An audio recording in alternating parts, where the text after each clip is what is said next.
வணக்கம் நண்பர்களே. நடிகர் விஜயினுடைய சொந்த ஜாதக அமைப்பு எப்படி இருக்கிறது? அவர் தேர்தல் அரசியலில் வந்துவிட்டார். அவருடைய அரசியல் எதிர்காலம் எப்படி அமையும்? சிஎம் ஆவாரா? இன்னும் எத்தனை வருடத்திற்கு அவருடைய ஜாதகம் அவருக்கு பலமாக அமையும் என்றெல்லாம் நம்மளுடைய பதிவுகளை நம்ம சேனலில் இட்டு வர்றோம். பொதுவாக இந்த பதிவு ஏன் ஏற்றோம் அப்படின்னா, நடிகர் அன்று அரசியல்வாதி விஜய டி ராஜேந்தர் ஐயா 35 வருஷம் ஜோதிட ஆய்வு செஞ்சவர். யார் ஐயா? விஜய டி ராஜேந்தர் சிம்போட அப்பா அப்படின்னு கூட சொல்லிடலாம், இன்னும் எளிமையாக புரியும். 35 வருஷம் ஒரு ஜோதிட ஆய்வு செஞ்சவர். இன்னார் இன்ன அமைப்பு இந்த இடத்தில் இருந்தால்தான் அவர்கள் அரசியலிலோ சமூகத்திலோ வாழ்விலோ வர முடியும், ஏதோ ஒரு நிலைக்கு வர முடியும் அப்படிங்கிறது அவருடைய கூற்று.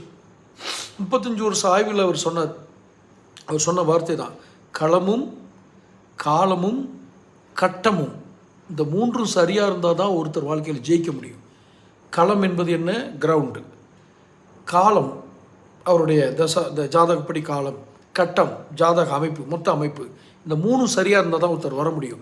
அந்த வகையில் நடிகர் விஜய் அரசியல்வாதியாக வர்றதுக்கான வாய்ப்புகள் இருக்காங்கிறத நான் புறக்காரணிகள் எக்ஸ்டர்னல் இதை வச்சு நிறைய பதிவுகள் போட்டிருக்கேன். இது ஜாதகப்படி உள்ள ஒரு கணிப்பு. என்னென்னா, கூட்டணிக்கு தானாக தேடி வருவார்கள் அல்லது இவர் தேடி போனாலும் மதிப்பு கிடைக்கும்னு போன பதிவு போட்டிருந்தேன். இப்போ தனியாக நின்னான் அவர், தனியாக தேர்தல் கூட்டணிகளே வைக்காமல் 2026 சட்டமன்ற தேர்தல், தமிழக சட்டமன்ற தேர்தல் தனியாக நின்றால் எப்படி இருக்கும் என்றாலும் அவர் வெற்றி பெறக்கூடிய வாய்ப்பு உண்டு அப்படிங்கிறதா ஜோதிடர்களுடைய கணிப்பு. நான் சொல்கிறதெல்லாம் ஜோதிடத்தை அறிவியல் பூர்வமாக ஆய்பவர்கள், சும்மா போகிற போக்கில் விஜய்க்கு நல்லது சொன்னால் நடக்கட்டும் அப்படின்னு சொல்கிறவங்கள் அல்ல. அறிவியல் பூர்வமாக ஆய்வு செய்து பல கள அனுபவங்களை கண்டு ஜோதிடங்களில் எந்தெந்த இடத்தில் பிழைகள் நடக்குமோ அதையெல்லாம் தவிர்த்து கணிக்கப்பட்ட முடிவுகள் தான் இப்போது நான் உங்களுக்கு சொல்லியிருக்கேன். அதுபடி பார்த்தால் தனியாக எந்த கட்சியுடன் கூட்டணி இல்லாமல் வரும் 2026 தமிழக சட்டமன்ற தேர்தலில் விஜய் தவேகா நின்றாலும் வெற்றி பெறக்கூடிய வாய்ப்புகள் அதிகம் இருக்குது.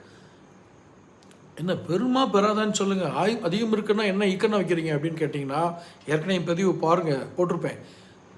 அவரை சுற்றி இருப்பவர்களால் அவருக்கு டிப்ரெஷன் ஏற்படுற வாய்ப்பு இருக்குது. அதை சரியாக ஹேண்டில் பண்ணிட்டார்னா அவருக்கு கூட்டணி இல்லாமலே ஜெயிக்கக்கூடிய வாய்ப்பு கூட இருக்குது.